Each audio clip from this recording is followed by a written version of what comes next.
Welcome to the Better Outcomes podcast, where we discuss all things leadership, sales, and communication in Australian business.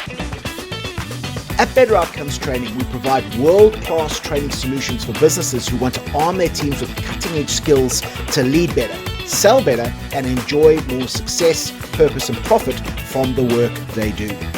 For a full breakdown of all the courses we offer, visit www.better-outcomes.com.au. There's also a link in the description. Now, on to today's podcast. Enjoy. Paulie, good morning. Welcome, everyone. Episode 3, Better Outcomes Training Podcast. I'm Craig. This is Paul Harrison over here, having another one of our, maybe world-class chats. maybe just mumbling of two blokes. The audience can interpret whether it's world-class or not, okay? That's it. Hopefully there's one thing today you can take away, and it changes your life a little bit. Mr. Harrison, how's your week been? Yeah, very good, mate. Thank you. Had a fantastic week of training. The final 2 days was based on last 2 days I did was based on a mini MBA, which was phenomenal. Just world-class aspiring leaders, people in leadership positions, but wanting to take that next step now. And, you know, there's nothing better, man, than when people come to training. They're so open to learning. And it just allows me to give them a whole lot more. You know, I mean, I know obviously the responsibility is on us trainers to be able to keep people open. But when people come with that open mindset, they're so keen to learn, they're keen to engage and challenge ideas. It's absolutely beautiful. It really is. I think it was 13 people on the training. Absolutely first-class people. Just such a pleasure and a privilege to be able to work with them on that. And I've got a great week ahead as well. So it's all good here, my man. It's all good. How about yourself? Yeah, good. Long weekend. So looking forward to having a couple of days off. Yeah, because Monday's a public holiday, isn't it? Yes, Monday's public holiday. It won't be by the time you all watch this, but long weekend. It's good. First weekend off in a couple of months for us. We've been hard out at it, working all over the city and chasing our tails, but and everything else in between as well, fitting in a lot of study, as always, audio books and icebreaker speeches this week at Toastmasters and table topics and all sorts of cool stuff. So yeah, another big week, more to come, trying to fit more in, trying to figure out how much earlier I can wake up to fit more in without falling asleep at the dinner table at 7 o'clock at night. So it's the don't wake up too early to learn too much, because then you end up going to bed early. So, but you know, I realised that's what I got to do. Got to sacrifice some things for the end goal. And if there is an end goal, maybe it's just a continuation. Yeah, I don't think it's a destination, man. Not when it comes to learning, professional development, personal development. No. It's always a journey, and as long as you fall in love with the process, you enjoy the journey, good things come from there, you know. Fall in love with the process of a lot of things. You touched on it last time, but also you already talked about it this morning, growth mindset. I think a learning mindset as well as part of that. So now that I've found that and fallen into that, I'm upset with myself that I turned it off for so long, or that I failed to learn too much. Yeah. Just because I'm really curious. I've now found myself amazingly curious about all sorts of different avenues that have opened up. Yeah. Even stuff that Instagram's caught on because it's listening to me all the time on my phone, and it's sending me stuff. A lot of it, you have to be careful of what you watch on social media sometimes, because it can be very manufactured and very fake, I think, just to get views and likes. But there's other people that you watch, like Paul Mosey or Mark Burris, he's another good one. Chris Voss, people like that, who just have these little snippets, and it gets your mind thinking, like, oh wow, I'm really curious about that. Let's go and have a look. Yeah. So curiosity sparked in me at the moment. You start realizing, I think, a lot of the time how little you know. You know, it's mind blowing, and how much there is to learn out there. I think that, you know, sometimes you get to a certain level and you've been doing, you know, you've been in your work for a while and you think you're good to go, and then you get absolutely just a whole nother area of learning opens up. Yeah. Which is beautiful. But something else you start realizing is, and certainly this is something I've been learning about. When there was a guy, a samurai back in the 1600s called Miyamoto Musashi, and he Yes. wrote a book called The Book of Five Rings. Now, this guy apparently he was like undefeated in 62 sword fights. I mean, these are like this is 1600s, roaming around the highlands of Japan at the time. But he he apparently became outstanding in three areas. First one was, as a samurai and, the use of the katana and his particular fighting style, but then also calligraphy and tea making. So you got Yeah. three very different areas there. But he said that in his book of five rings, he talks about when you see the way in one thing, you see the way in everything. And it's interesting how you start seeing different areas that people are interested in and what makes people successful in all of those areas. There can be some commonalities as well, which is I think, a real insight into life and how things happen. Yeah. It and it's quite good for me how it all kind of comes together in a certain way. You start seeing patterns and everything, like you said, where a certain way that you've shown me how to learn sales that resonated with me, and then that's becomes like a transferable skill. You can use that kind of mentality in somewhere else, and it changes your whole perception of the way you approach things, Absolutely. which which I think is one of the great parts of learning and the whole curiosity thing. And Can you expand on that a little bit more, Craig? which part? With regards to seeing how the connecting factors there and how you can use those skills in different areas. Yeah, well, there's a book on it. The guy who drew Digby, I've forgotten his name. How to fail at everything and still succeed, or how to um Yeah. that I think, yeah. Was it Digby? Dilbert, wasn't it Dilbert? Dilbert, sorry, not Digby, Dilbert. He's a cartoonist for Dilbert, and Yeah, his forget his name. his book talks about stacking skills. So it's similar to that where I've always been a big believer in everyone can do something different. If I give the set of plans to 10 carpenters Yeah, to say build a house, you'll have it 10 different ways, but the outcome will be the same. yeah, Probably similar to how you do your training and how you do your delivery would be different from the way I do mine, but the outcome and the intent is still the same. So when I learn something, I learn it from my perspective, my point of view, and my experiences, sure. and then I can start to. It's like I learn about sales, but then I look at leadership as well, and it changes the way I think about how I'd lead people. Yeah, And then it changes the way of how I communicate with people, and then it changes the way of how I negotiate with people. yeah, But it all kind of comes in the same areas. So I kind of see it as transferable skills, which is like you say about value added, yeah. and bringing value to the table in my experiences. Had a couple of good talks to people about that during the week who one fella didn't understand it at all. And I said to him, well, everyone's got common knowledge in them, Hmm. that they think everyone knows, but they don't. So it's having to deliver that and get that out there and in whatever way you can. But that's where, yeah.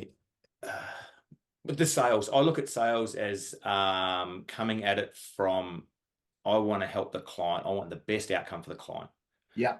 regardless of what my outcome is.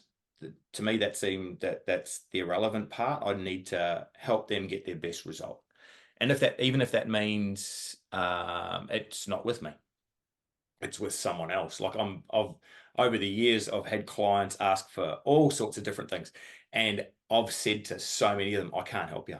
I'm not your man, but I know my good friend does this, or I Yeah. know a guy that does that. I'm happy to help you make the introduction, and they get what they want. I'm happy. Mm. It hasn't cost me anything, No. apart from a little bit of time, and who cares about that? That's the way I look at things. So that's the way I approach things. Yeah, Leadership, that's communication. it's It's a great way to do it. I'll tell you this as well. Just thinking back to that, and when I look at, and you made mention of selling, but when I look at the top people that the top salespeople that I've sold against, that I've sold alongside, and that I've taught to sell, if I look at all of those people and I take the top 10%, the top 10% all have very similar skills. And what I mean by that is they all know auto suggestion, they all know NLP, they all know double binds, they all have good professional self esteem, they all have a reasonably high degree of emotional intelligence. All of that's what makes puts him in the top 10%. But the fascinating thing is, I'm of the conviction, not even the belief, of the conviction that the top 3%, in that top 10%, the top 3% are doing something different to the remaining 7%. Okay. And I genuinely believe that they all have the same skill sets, but that top 3% is doing something very different to the remaining 7%. And I believe that top 3% is selling for best outcomes for the client. Now, that sounds crazy. People should always do that, and I would agree with that. But I think that very often there are people who are selling for the best outcome for the client. The remaining 7% is selling potentially in order to make the sale. That's what they're after, to make the sale. And I think that on some level, particularly with very high level buyers, people with a high degree of emotional intelligence, they can tell when you're on their side, and they can tell when you're maybe selling to make the sale. Somebody said to me the other day that they'd encountered somebody like that, and they referred to them as having commission breath. You've got commission breath, which I thought was brilliant. But yeah, I think that if you have that genuine intention of the best possible outcomes for the person you're talking to, I think people pick up on that a lot. And I don't even think it's always on a logical basis. I think it can be on an emotional basis. But I think you're also a lot more aligned with what you're saying. You're if again, particularly for my salespeople who consider themselves as people or empathetic people, and they have that desire of the best possible outcome, I really think if you align that, clients can pick up on it. I really believe that. And you form great relationships in that situation. And it makes you a very valuable commodity when you're prepared to walk away from a deal that's just not right. And your reputation's there. Well, that's right. Reputation means everything. Personal reputation. Obviously, I represent a lot of companies as well. Yeah. So you have to carry that and adapt to that as well. But also I think it's when I changed my long-term view. I've had a good think about it for a while there, and I realized that there's no point trying to win this battle if you're just effectively losing the war or being detrimental to your chances of winning the war. I look at business as long-term. The main idea for me would be to stay in business forever. Yeah. Long-term relationships, stay in business, everyone, well, not everyone, but helping people get along to where they need to go.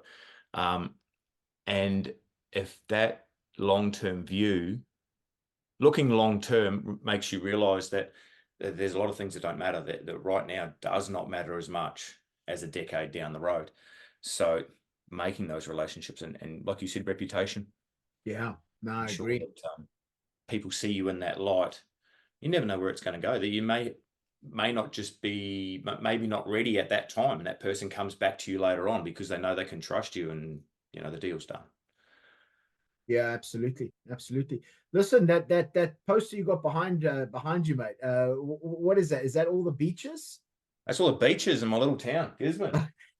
Midway Beach, Okatoo, Makarori, Loisel, Sponge Bay. A few good surf spots in there too. Really, guys, spent a lot of wasted I don't have any surf spots in there. There's a lot of wasted youth at those places, people. That's a lot of beaches, I didn't spend so much time at those. I probably could have anyway. Fantastic. No, I had to hang it there, get something going on in the background rather than just a plain wall. Got my wife to decorate everything for me because there you go. Fantastic. As a tradie, as a carpenter and a builder, I can build you anything you want, right up until the back side of the paint. I can't do color. I cannot do design or anything. Don't get me on the block. Yeah. You don't get me on the block. Number one, there'd be a lot of beeping. Yep. And a lot of editing going on. And secondly, I can't do pillows and style and colors. And I I can tell you what looks good from experience that I've seen. That's all I've got. That's why we have diversity of skill sets, my friend. If you can have That's people it. with different skill That's it. sets, Stick with that's your what makes the strengths. team. Yeah, I agree. I agree. Now, one of the things I wanted to talk to you about was when you're presenting, Mm. how did you get to the point where um, it became easier for you to present? Like, obviously, you got a lot of knowledge and skills in there. Was there a point you got to where you uh, just decided that you needed to pass this on to people? What brought you into the whole, I want to be a trainer and facilitator and help people? Um, I think I was, I mean, if I go back to it, I think I was a little bit of um, I was quite unwilling to get into speaking when I started. I mean, I started speaking. I started off doing webinars and just doing coaching in in the financial markets. Because I mean, I'd spent some time in there, I had a fair amount of experience in that. But I started off doing webinars, which was quite handy, obviously, when I came here and everybody got hit with COVID, so all the training had to go to webinars. So I'd accrued like 2,500 hours of webinar coaching. But I think I was quite unwilling to start with because I'd had some very bad experiences early on with speaking. Just I think like everybody has that fear when it comes to presenting or speaking, and you up there, and it's quite you know you're quite exposed when you're up there, and Yes. I didn't like it, and I would always turn funny colors when I was up there speaking. But also, honestly, man, I didn't believe that I had anything of value to share. I really didn't, and that's maybe why I push this whole professional self-esteem thing so strong, because I think that again, 95% of people underestimate the value they bring to the table and how that knowledge is a revelation to somebody else. But I think it ties in with that confidence aspect, and um, I think that doing training like that, I have had a genuine desire to make sure I could help people get those best possible outcomes. I really did not. And I think from a self-serving point of view, I think in that situation it was a feeling of connection that I got from people, but also that I didn't really want to be up there. If I'm brutally honest, I didn't want to be up there. But then I started getting some positive feedback with regards to people saying this helped me and this helped me and this helped me, and I think from that point of view, human behavior that's rewarded is repeated, particularly on something that is quite extreme. And what I mean by that is, if you're presenting, and this from the presenting you do, is it can be very uncomfortable up there, particularly when you start. So you've got that emotional extreme, but then you get off the stage and hopefully you've done reasonably well and somebody gives you some positive feedback, and that means that your extreme nerves, then that heightened that positivity that you get after that, it's like a cold beer after a hard day's work. It just tastes so much better because you've had to go through that extreme. And I think that experiencing those was awesome. I think the nerves, the fear, and I'll call it fear because even now when I go out and present, I'm terrified. That first 5 minutes before I go out, it's terrifying, and I know my content inside out, but I'm terrified of not delivering to a level where it serves my clients. I mean, I know my content inside out, back to front, all of the stuff, and I can hopefully deliver the learning in a multitude of different contexts, because everybody I've got in my audience is different. They might come from different industries, certainly Yeah. different personalities, they're in different Yeah. roles, etc., etc., etc. But I think having those extremes can become quite addictive. Okay, I think it also, to myself, it leads a high degree of job satisfaction. But I think ultimately, mate, when I started doing the business training, I started to realize, and this was back in the UK, I started to realize it incorporates four things that I have a deep love for. Four of my greatest addictions, which is doing business. So obviously, running your own business, you do business, which is great. Learning about business, teaching business, and seeing clients get those better outcomes. Those four things come together into this corporate training world. So if we talked about loving the process a little bit earlier, but being able to do that, I think it's just I look forward to the work I do. I really, really do. I mean, I've got 4 days of facilitation next week. 4 out of 5 days, I'm going to be wrecked by the end of the week. But it's you come away from that Friday afternoon and you've done it and you've done well, and the clients are happy and you've helped them with breakthroughs and all of this stuff, and you're exhausted. But I think, to quote Vince Lombardi, who's an American football coach, he said there's something along the lines of there's no greater feeling than lying exhausted on the field of battle, totally and utterly exhausted but victorious. And that is, again, I think that's those extremes. I'll tell you actually something that's come to me now, and you'll get this from the sales world. Is whenever I'm doing sales training, I often ask people what are their top 3 things they enjoy about selling and top 3 things they dislike about selling. And they normally, invariably, one of the things that they love about selling is the high that you get after getting the deal done right and getting the right outcome for the client, that high. And what is the things that they dislike? The lead-in times, or the pushbacks, or the objections, or all of the things that cause challenges. And there was a question that was asked a couple of weeks ago. Somebody had mentioned this, and I said something along the lines of, if you hadn't had to go through all of those challenges to get that deal done, would that deal have felt so sweet? And there was some reflection. It was like, no, it's like firstly, I believe as salespeople, we're not salespeople, we're world-class problem solvers. We solve people's problems. Yeah. And when you can do that and get paid well for it, I don't believe there's a better industry or better trade to be in. Sorry, trade to be in. But I think also the challenges, the pressing lows, the just missed opportunities, all of these challenges, trying to be able to hone your skills and work on it, that all of those challenges is what makes that result so much sweeter.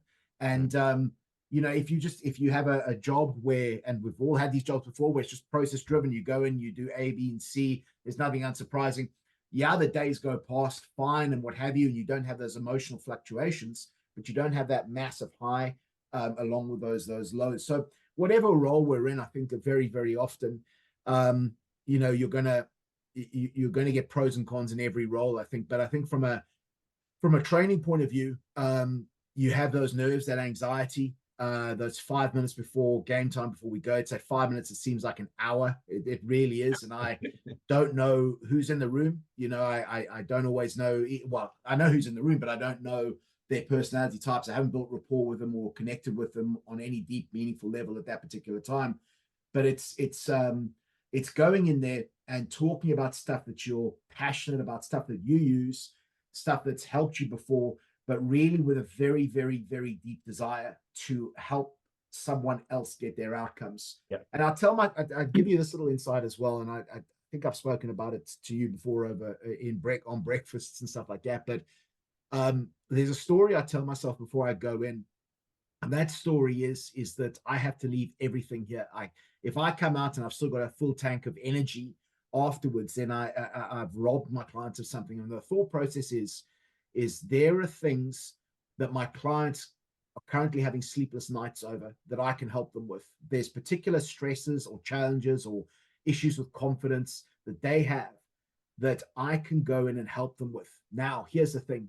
The vast majority of time, they won't tell me about things that are causing them sleepless nights in a workplace environment.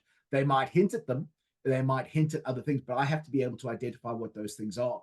And once I can do that, then I can start giving foundational solutions to problems that are keeping them up at night. Is that making sense, mate? Is that making sense? Absolutely makes sense. The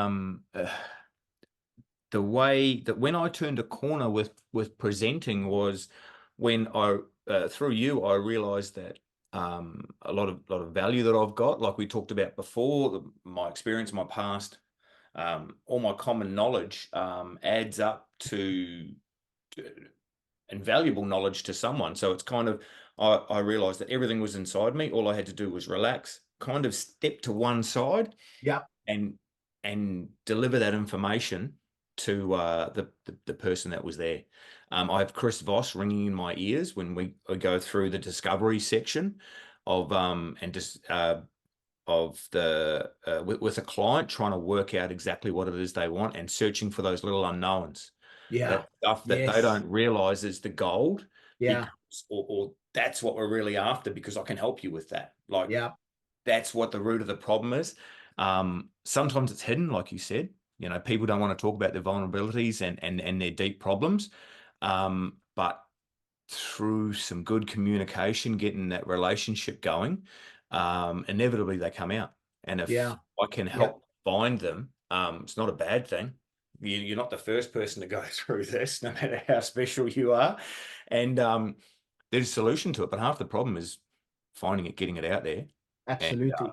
and then delivering that information. Or if I can't give it to them, I'm your man to find out who can. I'll get back to you. We'll sort it out. That kind of thing.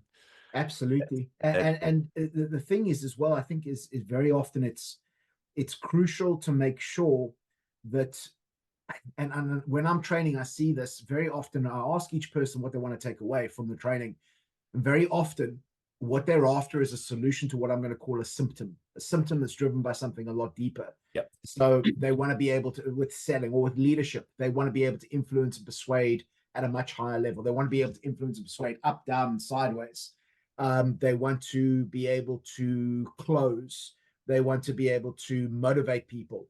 But a lot of the time, those are symptoms of a deeper problem. And I've Yep. got to say it, man. I keep going back to this the whole time, but it's it starts with our own individual confidence, because if you're not confident in what you're saying, your body language and tonality is gonna get in your way. It's going to project that you don't have that sense of certainty. So working on that confidence aspect first is crucial. I really really believe it.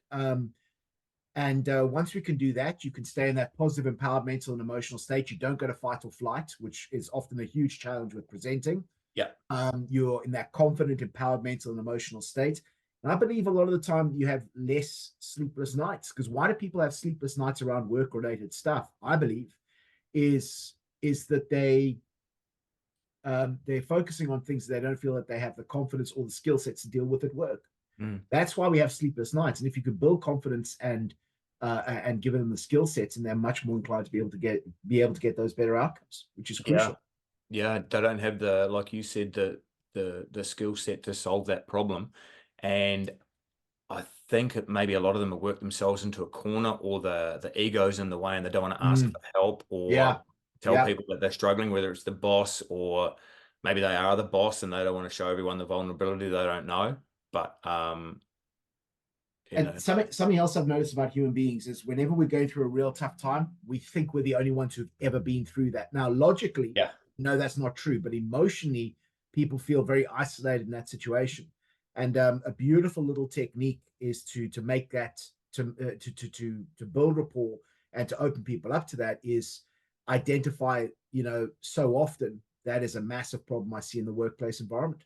yeah, Because if I've got a problem and I think I'm the only one who's got the problem, then there's something wrong with me. If somebody who is worked in the industry says I see that problem every single day, it's like, oh, thank goodness. That means firstly I'm not alone, but secondly, hopefully there's a potential solution to it as well. yeah.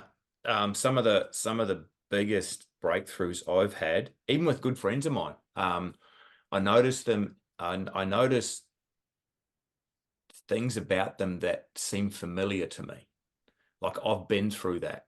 Good Yeah, friend of mine was struggling for a while there, and I I said to him, "You're a bit depressed, mate," because I was like that, and then he kind of made a bit of a weird comment, and he goes, "Oh, I went and saw the doctor, but I'm not too sure about these things," and I said, "Oh yeah, which pills have they got you on?"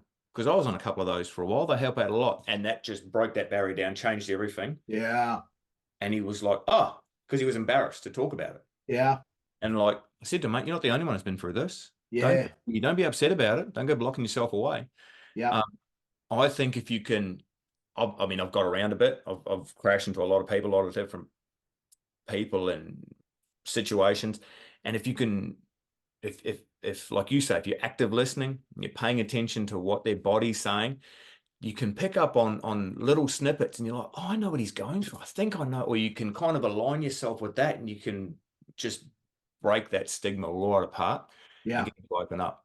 Same in business, same in dealing absolutely. with a client. You're not the first one to go through this, mate. We can sort it out. Don't worry, we can fix it. Yeah, yeah, and I think it's sometimes when you say that and people realize that they're not because again, logically, if you sat them down and said, do you think you're the only one who's ever been through this? The Yeah, answer invariably be no. But emotionally, it's how you feel in that moment. It's like yeah, very often it can feel like I'm on an island here. No one else can reach me. It's that's it's right. it's and again, there's so often such a massive difference between our logical comprehension of something and actually how we act or our emotional thought processes. Yeah, fascinating. Human beings, eh? Who'd have Human us? beings. I agree. One of the table topics that I asked this week at Toastmasters was I was the Toastmaster in charge of table topics, so I asked a few cool questions. I Fantastic. did I did ask one he's a Kiwi guy, he's about my vintage. I said to him, what was the one thing you wish you had got taught in school, but you didn't? When you ask Wow. most people that, a lot of people Yeah. come up with like finance and money. Maybe but particularly now they're interested in psychology, so they wish they had done that, or certain other things. But he turned around and he said to me, I really wish I had learned public speaking. I Yeah. really wish they had more of this in schools because he's just changed roles. And he is in charge of a couple of teams now, and he's at Toastmasters because he has to deliver to them and Yeah. up with them in meetings. He's got to do presentations, and he's a self-admitted introvert. Yeah. Uh, Cracking guy, really good guy, and um, I can draw so many parallels between me and him. It's not funny, and he he was really adamant about it. He said, "I wish I had learned some skills around public speaking. It's such a skill that I wish I had." And I had to think about it afterwards, and I thought, "Geez, you're right. There must be so many people who are just either getting by or holding themselves back because of this horrible fear of public speaking, getting up here and getting possibly booed, Yeah. Always getting or things thrown at you or something like that. Yeah. But it's a very, very real fear. It really is. And there's another very good friend of mine who he's done very, very well for himself in business. And he said if he was starting out again, he's particularly entrepreneurial as well. And he goes, there's two things I had to learn to be successful in the business I do. It's how to speak publicly and how to sell. Those two things. The rest of it I can sort out from there. But yeah, listen, I think that there's it's very, very uncomfortable for people. But this is again when we're training presenters, like with the pain-free presenting workshop we've got. I really want people to start seeing speaking as an opportunity, not as an obligation. yes, Because effectively, when yes, they do, here's the thing: if you have aspirations of climbing a corporate ladder or doing better in business or what have you, you need to have people forming opinions of you. And there's going to be people who've got pro opinions, and there's people going to have negative opinions as well. And that's just part of it. You're not going to be all things to all people. But effectively, if you have the ability to stand up and speak, then people are going to start taking notice of your thought processes. And I think from there, that's a real ability to be able to get your point across, to be able to unify people behind certain things as well. But also, here's the other thing, cuz, is when people start realizing, like, no doubt, a thought process you've been through, over the last few months or years or what have you, is if I was this terrified of speaking in the past and now I've got it, what else am I capable of? yes, What else am I capable of? yep, And that is almost a definition of, well, certainly a characteristic of a real growth mindset, yep, which is very powerful, very, very powerful. yeah, yeah. I couldn't agree more. I could not agree more. And my eyes were open to that when I we talked about it last week. Started exercising, started getting back Yeah. into it, started running. And I hadn't run for a long time. This came off the back of us worrying about blowing our hamstrings and knees out and wanting to be a better. Hey, north of 40, that's a major concern. That's a major concern. And what you were talking about, how if I can do this, all of a sudden my eyes are open to that. I started walking a lot fast as I could. Then I started jogging in bits, started running, did a 10K, which never run a 10K before in one go. Probably hadn't run more than five. And all of a sudden the world was open. It's like, if I can run 10, I could run a marathon, I could run a half marathon, Yeah. a marathon. And Yeah. this little, like you talked about last week with the flea in the jar, where you've got Yes. the lid on the jar, can't jump any higher. All of a sudden, you pop the top of the jar off, and it's like, whoa, I can do these things now. Yeah. But with public speaking, the crippling fear of even thinking about it, like if you know you have to get up next week and talk to a team, um, that cripples some people, and sleepless nights, everything leading up to it. You build it up to this big, massive thing, when it doesn't have to be, but because you're so afraid of it, it becomes this monster of a thing. Once you can do it, once you get through it, you've got, like you said, that high. Yeah. One came to me and said that was really good. I did really well, and they were proud of me for doing this. It spurns you on a little bit, like, oh, I can do this now. Yeah. I'm still going to get nervous, and I'm still Yeah. going to be terrified. I'm going to stuff it up, and I'm going to say the wrong word, and everyone's going to laugh at me. But that's just what happens sometimes, and you learn from your mistakes, and you go on, you build again. Here's a question, cuz. Why do you reckon, being on the journey you've been on, why do you reckon people are so terrified of public speaking? Geez, I don't know. It's I think there's a big embarrassment there in case you say the wrong thing or you stuff up. I think that's one of the common things I've heard, where if you start to pause too long, or you Yeah. say the wrong word, people are going to jump on you and point at you like, ah, hey, you said the Yeah. wrong thing. Like Nelson, the bully off The Simpson, that kind of thing, when that's the furthest thing from the truth. Like, Yeah. well, depending on who you're presenting to, you might get a bit of that, but Yeah. um, I think that's the really big thing that stops people from wanting to do a lot of public speaking. I've got, I'm the oldest grandchild on both sides of the family, and it's a big family. And every time we get together, I always had to get up and do a speech, and it used to do my head in. Fantastic. I'm standing there thinking, but I know all these people. I've just been sitting there for the last couple of hours talking to them all, and now talking to them with all the eyes trained on me. Yeah. Like, you're vulnerable. Oh my gosh, what am I talking about?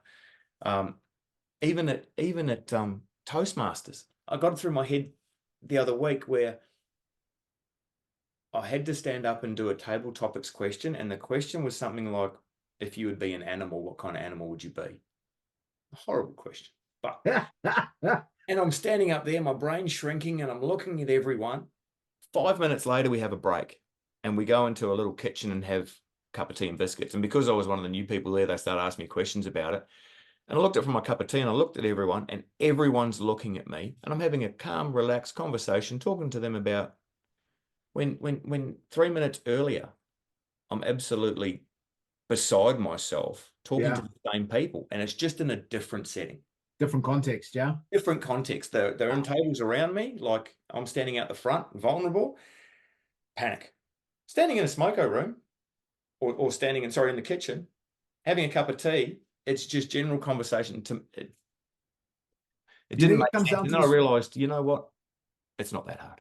Do you think it comes down to the stories we're telling ourselves? Yeah.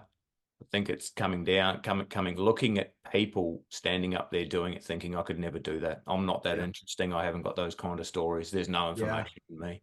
No one You wants know, to hear what I've got to say.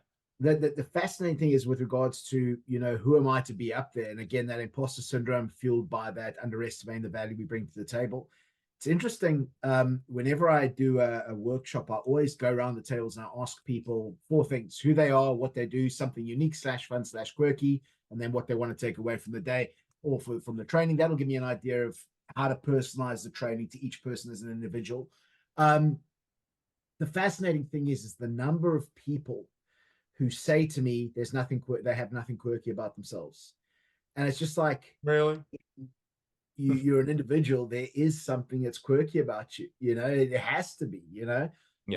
But again, it's people's thought processes of themselves, and it's again, I think that with the human brain, if we argue that it's negatively loaded, so we focus on the negative way before the positive, it's easy for us to underestimate, that we're the stuff that we can bring, the interesting stuff about us as well.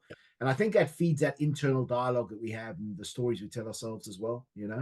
It does. I quite often, even the guys that when I start working with new guys or I'm around new people, I say to them, "What's your big thing today, mate?" what's going on with you today? And they'll say, oh, no, nothing big. What about you? And I'll say, well, it's a cold day. And this morning in the crock pot, I put on a nice stew and I can't wait to get home to it and just keep. Oh man. And they're like, oh, I said, what's your big thing? Doesn't have to be anything like this. And all of a sudden, because everyone's got that big thing they're going on today. You the other day, I think you had to go to a corporate event. Yes, yeah. Thursday night, you had to go to corporate, and if someone asked you what's going on, you probably just wouldn't even think about that and you'd gloss over it. But I think everyone's got a big thing in them, even every day, Yeah. Oh, I'm Yeah. moving house at the moment. What a struggle. And you can relate to that on someone. Mm. And I've got to go to this. Oh, I'm looking forward to the footy this weekend. I'm going away camping, whatever their big thing is. And you just generate Sure. conversation off that. Then you get to see what they really like, make a connection. Yeah. That's what I like to do. Yeah. Yeah. You know what else, Cuz? Just whilst you were saying that, something else I was thinking about is when we look back on life, there's a saying along the lines of, somebody said to me the other day where it said, how was your day? And the response was, it won't be a day that I'll remember for the rest of my life. And I thought about that. It's like, if life becomes just same, same, you don't have any days that stand out. You don't have days that you remember. But if you like, everybody remembers the day that a dog ran into their school. Yeah. I don't know if you had that experience, but there was always like incidences that happened, and you can have that conversation about when that happened, and you can those shared experiences with people. But I think even with yourself, it's like, do you remember the first time you went out and gave a presentation, or do you remember the particular incident where you did this, and this? And I think that, without sounding too sort of holistic in my life, that's like, I think when you can have a lot of those days that you will remember, that somebody would say to you, oh, remember when we did this? This is it's hysterical. You remember when we were at school and we had to go to that camp and everybody got rained out and it was terrible. It's like, in the moment, it was a terrible thing that happened, but afterwards, it's like, it's a story that you catch up with your mates over, and it's just like, everybody's in tears. I've actually got to the point now where I'm going through either a terrible time or something that's horrible, or there's a monstrous problem. And I stop and look at the bloke next to me and I'll go, dude, this is going to be so funny later on. This is going to be hilarious. And they look at me like I'm crazy. I'm like, nah, stick with me. Give it a couple of days for the stress to wear off. This is going to be hilarious. Okay, this is going to be one of those days. Oh, really? Yeah. I had one the other day where we're working corner of William Street and Flinders Lane in the city. We're building a big gantry there, really high. I think it's about 18 meters high. I was in a knuckle boom up above the wires, boomed right out. It was on the corner of a building, so we had to pass some of the material from one side to the other. And I'm standing up there waiting for everything to happen, and I expected them to put it on the ground and pick it up with the other crane, but they did a mid-air swap, which I'd never done before. Wow. We Okay. had one crane come over, and then the other crane boomed up in between them. I put the chains on, take the other chains off. And they said to me on the radio, all right, Cuzzy, everything's ready, swap them over. What? I've never done this. I didn't even know it was a thing. So I'm like, righto, no worries. Just made it up as I went along. Put a wave to both crane drivers and they sorted that. And they're like, oh, that was brilliant. That was one of the better ones yet. Yes. It's my first one. So I'll remember that one. I went down and told everyone, obviously, because that was the funny part. I always do that. Yeah. Every time there's a mistake or I do something wrong, I make sure I point it out. Boys, did you see me stuff that up? Yeah. They're like, yeah, have a good laugh. It just lightens the mood. And it doesn't really matter. Here's something else. I think there's an interesting TED talk called I think something about happiness by a guy called Sean Aker. Sean Aker, the happiness advantage, I think. And what he talks about is, if you have a good approach to life and how you think about certain things, and he talks about how happiness is less about the things that happen to you and more about how you perceive them and how you detail them. But he talks about focusing on those positives and being in that positive mental and emotional state. You actually have a higher degree of cognitive ability when you're in a positive frame of mind. Absolutely. So if you're walking around with a face like thunder the whole time, then effectively you lose that ability to think clearly. And I think that the numbers are like 31% variation between a positive, empowered mental and emotional state and a negative, overwhelmed frame of mind. It's like when you're caught on the spot and you get that fight or flight, you can't think clearly, you can't think of those brilliant words to say. That's where you lose that cognitive ability. But I think if your outlook is kind of positive, then you're going to be in a much better frame of mind to be able to think clearly, say and do the right thing, and get the outcomes, obviously, that you're getting, when you approach life so positively. Plus, it makes more fun to be around people who are positive, It does. It but does. You've honestly got positive, not so. and it helps you see the opportunities too. You're not closed off. You're Absolutely. there. You're open. You're ready. Yeah. Um, the I said to my kids, said to a lot of people I know, and myself, as as a tradie, especially, you spend nearly as much time on the job with people as you do at home with your family. So you've got to get along with them. You've got to like Yeah. Yeah. some people you go to work with and lay down, like you don't want to work with them. Like, oh man, but if you get along, you make it. The work's still the work. You make Yeah. it. Yeah. Have a bit of a Absolutely. laugh, crack some jokes, get everyone uplifted. You forget about the clock. The clock races away. Day goes quickly. Yeah. Stay positive. Have a laugh. I think it comes down to a lot to where you're putting your focus on. If you're putting your focus on all the things that could go right today versus all the things that could go wrong today. Of course, I mean, you want to be aware, particularly in your industry where health and safety is such a significant thing as well. So Mm, you're aware of these things, but it's like, what am I putting my focus onto? Is yeah. it something negative or is it something positive? And I think certainly for myself when I go into work, I genuinely have a very deep love for the people that I work with, and the clients that I work with are just both the promoters and obviously the clients who are attending training, and all of my direct clients as well. I have a very very deep love for people who are open to learning like that, and it's just I think it's something that I always look forward to. It's like they're coming to training. I want to make sure I give them a phenomenal return on their time invested. But that focus on, you know, how can we help people have these best possible outcomes? It's only focusing on good things, and then only Yeah. good things come from that as well. And I'm convinced it's got something to do with whatever we focus on dictates what we project as well. And I think what we project, people interpret and then they'll react to it as well. And if you're Yes. focusing on good things, keeping your focus on positives rather than negatives, um, people pick up on that and they'll align with that as well, which I think is beautiful. Yeah, precisely. And I have a theory that negativity compounds a lot faster Yeah, than when positivity grows. absolutely. And nipping that in the butt as soon as you can. My eyes got open to it years ago when you'd start off your day and a little thing would go wrong. And if you Yeah, didn't address it properly, it would compound. And all of a yeah, sudden, you'd end up on this downward slope because you forgot you didn't address that one little thing at the start of the day, or you tried to bodge it and fix it. You didn't fix it properly. You didn't stop and because you want to get out the day. You don't absolutely. want to have this little thing. You just stop and fix it. It doesn't snowball into something that ends up just destroying the day, and you've sunken all these costs and time and effort into it, and you got to go back and fix a little thing. Yeah, I'm very big on that. I'm very big on making sure that that negativity doesn't compound, and yeah, a big part of that was making sure that I concentrate on the things I can control. Anything that's outside of my control, it's just what it is. It's out there, and I can only control how I react to it when it happens. There's no point wasting energy and time on something that's out of my control. Getting my absolutely. head around that was a hard thing to do. Yeah, you Stressed me. know, I see stuff like that happen. You know, thinking about what you're saying there now is I see a lot of people who are not able to think well and they don't say and do the right thing and they're exhausted by the end of the day because I think a lot of the time they're focusing on things that are outside of their area of Mm, control or influence. So things that are outside your area of control or influence, and they're piling physical, mental, and emotional energy into that. So it's like I'm furious that the sun has rises on one side and sets on the other, and there's nothing we can do about that.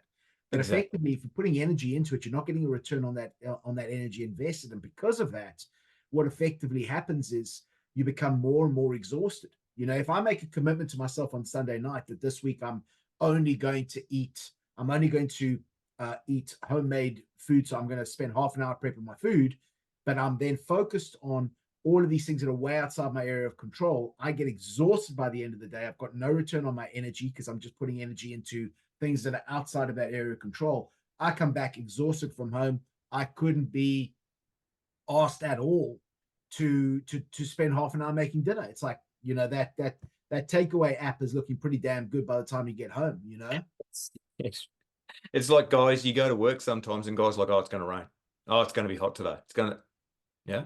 So Yeah, it yeah, doesn't affect what we do. It doesn't affect the mood we're in. yeah. You know, I, I said to one, he used to carry on about, oh, it's going to rain. I go, dude, this is the trick. Close your eyes and squeeze really hard and you'll stop it from raining. And he looked at me like I was crazy. I go, all the energy you're wasting on it, man, doesn't Yeah, matter. You can't yeah, control it. Just turn the news off. Don't listen to the weather. You got to come up to work at 6:30 or 6 o'clock, 5 o'clock in the morning anyway. So, yeah. um, yeah, that was a big turning point for me. Focus on the things you can control and or that are inside your control. Rick Rubin, he's a famous music producer, artist in Okay, his own right. He talks about it well, especially in terms of artists and content, where he says you can only just concentrate your energies on making whatever it is you make, whether it's music or pictures, art, clay, sculptures, whatever, certain piece of content. Make it the best of your ability at that time and put it out there. You can't worry about how it's going to be received because that's yeah. entirely out of your control. You can't force people to like it. You can't force people to hate it. You can't force people to buy it. So once it's out there, let it do its thing, move on to the next one. Absolutely, and I think also from a entrepreneurial point of view or business development point of view, not everybody's going to be your target audience, And I think a lot of time people have a clash because they don't want to be disliked by people or what have you, so they will hold themselves back from putting stuff out there. But the truth of the matter is you're not going to be everybody's cup of tea, And would you want to? You're No. going to be forgotten by a lot of people if you're very mediocre, So Yeah. it's like if you can put stuff out there and it almost gets people moving towards you, so you kind of find your tribe, which is cool because you don't want to be all things to all people, otherwise you end up being nobody to nobody, you don't you end You up can't being please everyone. You especially can't. It's like a target audience, but you can't force them to watch you. So you've just got to keep putting out your content. Like we'll probably be up to episode 400 million something before we get discovered. So we'll sure. be miles away, won't we, Paulie? Man, I do this just for the enjoyment, cuz. But I've there's been podcasts out there for 3 or 4 years, and all of a sudden they get discovered and they're the hottest thing. Yeah, And the content was all the same all the way along. It's all just a matter of putting it out there and hopefully it helps someone. it's That's the way I very look at it's very interesting that with regards to how people hit what we might call that tipping point.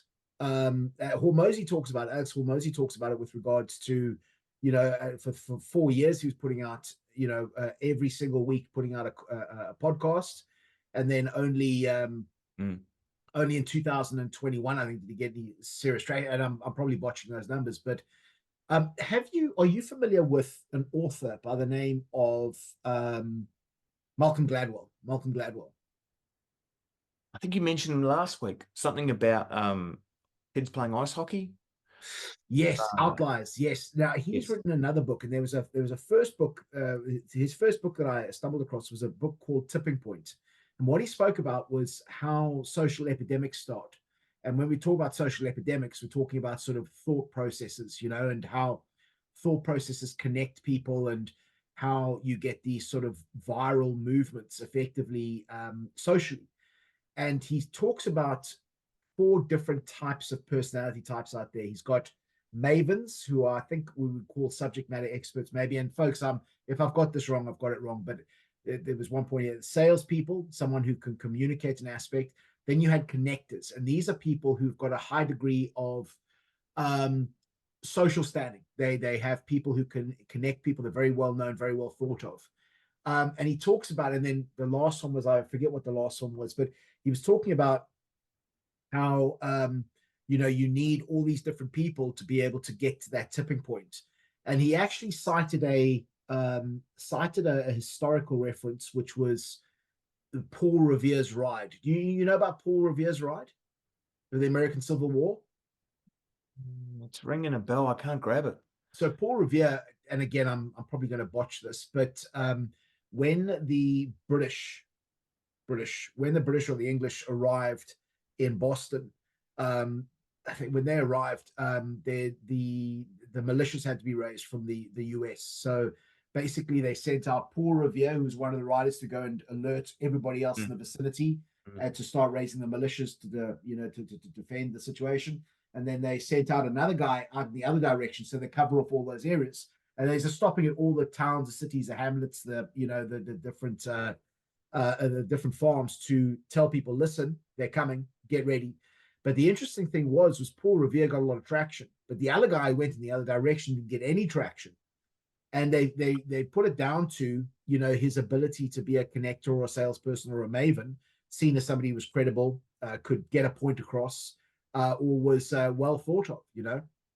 And it's interesting when people hit those tipping points. It's like, if you're going to listen to a podcast, you might get you might hear 10 people in a month talk about different podcasts, but I'm willing to bet that on some level, and I think this is the same for everybody, some of those people who make recommendations would either communicate it in a better way or maybe have more alignment or credibility in your eyes as well as to whether you're going to take that action or not. Yep. So it's a fascinating concept with regards to how people hit tipping points, and is it just time out there? Is it me hearing from 4 or 5 different people over the same week that I need to listen to a podcast called A, B, and C? If I hear from all 4, it's like, okay, it's too much coincidence. Yep. I need to go and have a check. You have to, like reviews with anything, you have to know and trust that person, or know that person to know whether or not you can trust their review on something. If my wife tells me that this food place is really good to eat at, and it's delicious, no. If you I didn't or think you were going there, mate. if you or your good friend, Johan, if you say to me, let's go to this food place, it's a good feed, I'm your man. I'm in. Really? You know, Is that because you and your good lady you have completely different different tastes taste buds, completely different taste buds and ideas on what's a good feed or not. Okay. You have to, if I need to know about netball or color design, I'll go and see my wife because she's all Yeah. over. I'm Yeah, not well, going there to you ask go. her about food or a car because that's just going to land me in more trouble. So, I can assure you nobody's ever asked me any questions about netball. Never once. Not dude, I've once. been around netball for 20 something years now. Still don't know much about it. Although I did admittedly play a charity game of mixed netball, and just got absolutely ruined. Got Oh yeah, absolutely ruined. yeah, I yeah. didn't know the rules, so I'm like that. So yeah, Got I to was stay out lucky of not to certain get parts of sent the off. court. You can't throw the ball all the way. It's no contact, but you can crash into it. Yeah. One thing we did brush over a little bit. You were talking about Musashi earlier on, Yeah. and his hobbies, which are the Yes. complete opposite of his sword fighting, Yeah. basically. From sword fighting to calligraphy. I think he had a bit to do with flowers as well, and cutting flowers. And Did he? I read his book. I read one of his books. Anyway, hobbies. Um, there's a theory that you should be doing something that's just about completely opposite of what you do normally. Whatever your normal day is, you should be trying to Okay. do something completely opposite. Based around, it's even down in the competitive eating world. I think this is where it comes from, where they found out that if I think there's an actual table as well, you can go and it's the opposite foods, and it drives the creativity more. So the theory is if you can only eat 10 hot dogs, Yeah. and that's as much as you can eat, they give you an opposite food and you can eat more. So it might be like lime ice cream. So you have 12 hot, Wow. can't eat any more. They give you a cup of lime ice cream, Yeah. 2 more hot dogs in. Now, I'll probably botch that completely, but if you go to the competitive eating website, they've got all these, and it helps improve how much you eat. So moving on from that, I've thought about what hobbies do you have that you think push your professional side as well? Because I'm sure jiu-jitsu would have a fair push on that, wouldn't it? Yeah. Yeah. I mean, jujitsu, I think is an underpinning for everything in life for me now, and it's a Again, I'm quite ashamed to only say that, I only started dedicating myself to this like just under 2 years ago now. But I think jujitsu is a perfect balance for a healthy life for me. It gets me around, people who are just phenomenal people. And I think it's people who want to do difficult things, and I think that there's so much to be said for that. It's like, and again, I have a very deep love for people who are so open to learning and so open to do difficult things, because I think inherently we all want to be successful and seem to be successful as well in whatever area we're focusing on. And I think a lot of the time, being successful at something is something that means you can't get it wrong. But I think that when people are pushing their boundaries like they are in training, they've got issues they want to work on. I think that's beautiful. So they're already admitting that they want to get a better outcome in the future. But then also I think that with jujitsu, I mean, in the most humbling way, you're getting tapped out, and it's like you're making mistakes, and somebody who's just better because they've turned up, they've practiced more, and they just keep turning up. Um, but I think that, yeah, I like that concept with antithesis opposites. I mean, I could probably draw a lot of parallels between jujitsu and business and learning. And learning, I think, is an absolute key to happiness. I think that aspect of learning and professional personal development is an absolute key to happiness. I'll tell you where I stumbled onto this in the first place. Um, when I was in the UK and I was working in the brokerage industry, I reached a particular level within a business that I felt I couldn't move forward with. So I got to a pretty decent level, and the only way I was going to be moving forward, and my identification of that was a promotion, was when somebody left or somebody died. That was effectively where we were at. And I remember realizing that I was limited by this. There was effectively a ceiling that I'd hit, that I would not be progressing any further, um, in terms of salary increases or anything else like that. And I actually remember thinking, I started having some very negative thoughts around this. It's like, particularly when you put yourself out as somebody who is involved with business, that's your identity, that's how you perceive yourself. And then you come to a level of a limitation.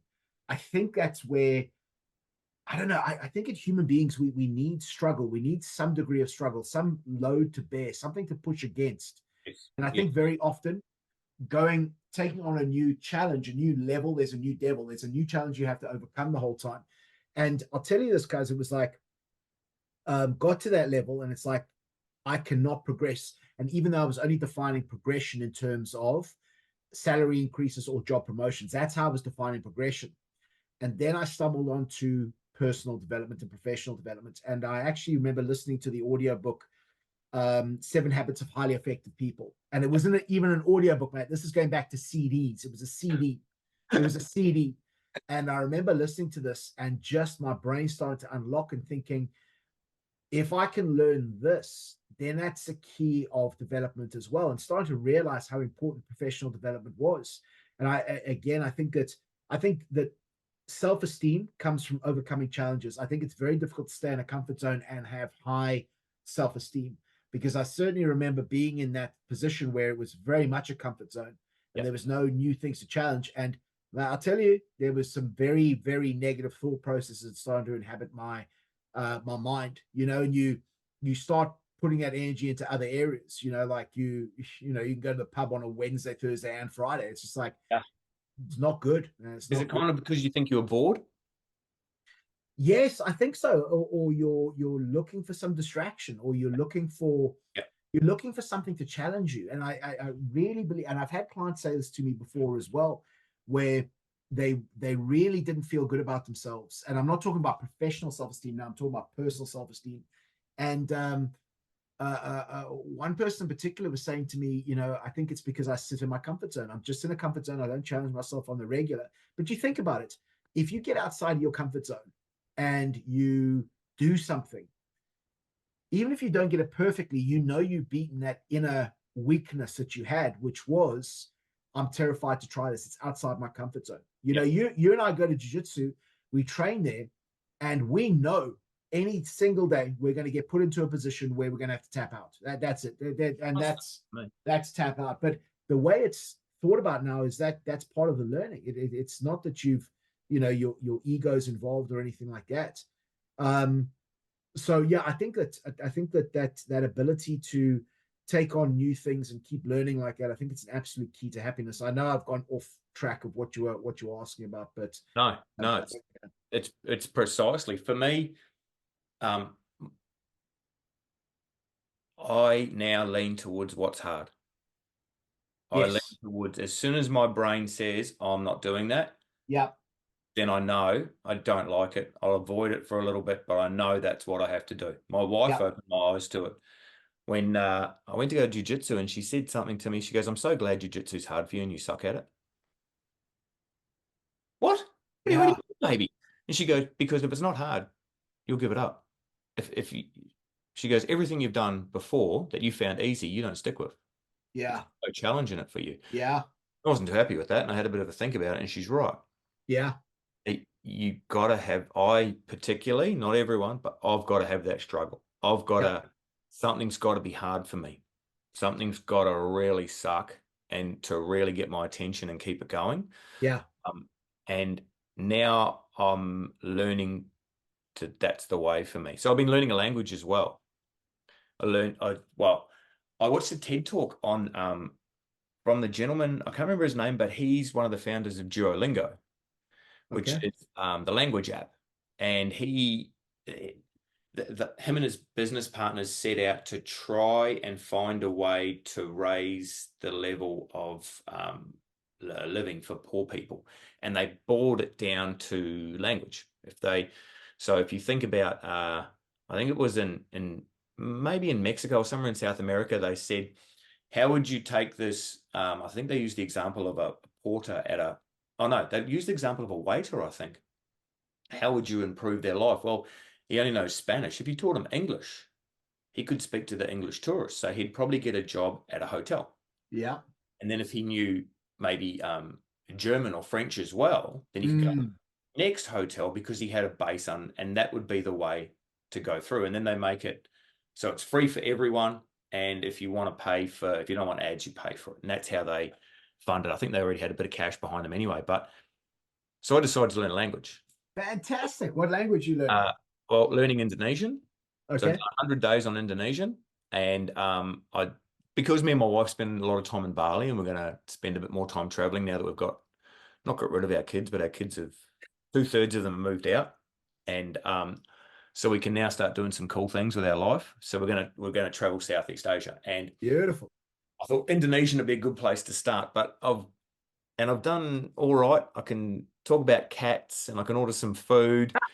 Now it's got to the point where it's asking me to tell me what color my gloves and scarf are. And like, I'm never going to wear a pair of gloves or a scarf in Indonesia. I've got rid of that. And so I wanted to get to 100 days. But then I needed to learn another language. And I was leaning towards Spanish or Portuguese. There's a couple of Brazilians that we roll with. Yeah. And then my wife said to me, "What about French?" French is, and I'm like, "Oh, no, no. They're a bogey team. They always beat the All Blacks. They sound funny. They eat frogs' legs." And as soon as my brain went, "No, it's too hard," I'm like, "That's what I've got to do." So now I've started French. Again, what do you start with French? I'm talking about cats and dogs, and the only word I've known is le croissant. Le croissant. Yeah. Yeah. So And every noun's got a masculine or feminine yeah, attachment. Is that right? yeah. And how do you Yeah. know the difference? Oh, you just know. You just know the difference. That's how you know. Jeez, CM. Wow. On or so yeah, this is going to do my head in. However, it's hard, and I'll stick with it. So that's my take on hobbies. My take on hobbies is it doesn't really matter what you do, but make it so that it's either something you love, something that you could do every day for the rest of your life, and it doesn't seem like a chore, Yeah. or make it so that's hard, and like personal development. Try and pick Yeah. something that's outside your comfort zone. Pick something that's you never thought you'd be able to do. Break it down into little chunks. How am I going to run a marathon? Well, I've got to start by learning to run. So and away you go. I think anything can be achieved. But with hobby, Yeah. your development, it all ties together. I think that's Yeah. I the like that. I like that. yeah. I like it. Yeah. Now, Fantastic. as always, before we round things up for the episode, recommendations or takeaways. What's your big thing for us this week, Paul? What do you got for us? I think this I think just based off this networking event I went to on Thursday. Was it Thursday night? Thursday night, yeah. I think, you know, every single person you interact with has got something of value that they can share with you. And I think I think that's a beautiful aspect. I think that, whenever I'm teaching people to be able to develop active listening skills, I tell them that listen to people like they're about to tell you something that's going to positively impact your life. And I think logically we understand that, but emotionally we don't do it very often. So I would say going out and having a conversation with somebody that you would have no normal reason to have a conversation with, um, become fascinated by people, and it's the more you get to know someone, the easier it is to like them as well. So reach out to somebody, even if it's standing in the line for a coffee, or going to an event you wouldn't normally go to an event. Have a chat to them, man.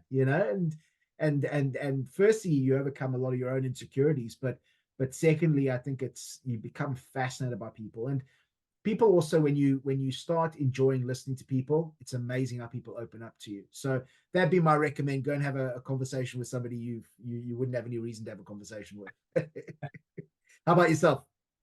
Me, I found a nice little Thai joint up the road, a new Okay. Thai place. Delicious food. I am going to say that I think I'm going to try and take a cooking class as well. I'm going to try and slide some cooking classes Check in. you out. Yeah. I've become a bit I don't know if this happens to you, but I've become a bit stale in my food choices. I've got a kind of like my tradie vocabulary. There's only a certain amount of words I need to use. Yeah. Kind of the same food. I get stuck in the same kind of food. I have overnight oats and something for thing, and we kind of the same thing for dinner. It gets a bit boring and mundane. And we shot out the other night, and there was a new Thai joint. I said to my wife, "Let's try that," and it was delicious, Fantastic. really delicious. And I had a oh no pork or something and peppercorns, and it had actual peppercorn thing in it. I didn't know peppercorns were green. They come on a little branch. It looked like grapes. Yeah, yeah, yeah, yeah, yeah, yeah, yeah, yeah, yeah. I was about this close to sticking them all in my mouth. My wife goes, "What are you doing?" Anyway, so I learning. think I've fallen into that trap before, my man. Yeah. Ooh.